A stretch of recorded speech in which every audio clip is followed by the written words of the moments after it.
సనాతన ధర్మాన్ని కాపాడేందుకు డిప్యూటీ సీఎం పవన్ కళ్యాణ్ చేపట్టిన దీక్షకు కాకినాడలో బీజేపీ మహిళా నేతలు సంఘీభావం తెలిపారు.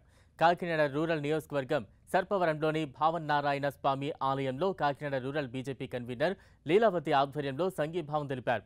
భావనారాయణ స్వామి ఆలయాన్ని శుద్ధి చేశారు.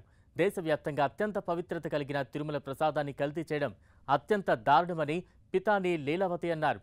సనాతన ధర్మాన్ని కాపాడుకోవడం కోసం ప్రతి ఒక్కరూ ముందుకు రావాలని పిలుపునిచ్చారు. జనసేన అధినేత శ్రీ కొణిదెల పవన్ కళ్యాణ్ గారు, ఉప ముఖ్యమంత్రిగా ఉన్నటువంటి శ్రీ కొణిదెల పవన్ కళ్యాణ్ గారు సనాతన ధర్మాన్ని కాపాడడం కోసం, 100 కోట్ల హిందువుల మనోభావాల్ని కాపాడడం కోసం వారు చేస్తున్న ఈ పోరాటం ఎవరో చేసిన తప్పుకి వారు ప్రాయశ్చిత దీక్ష చేపట్టి చేస్తున్నారు.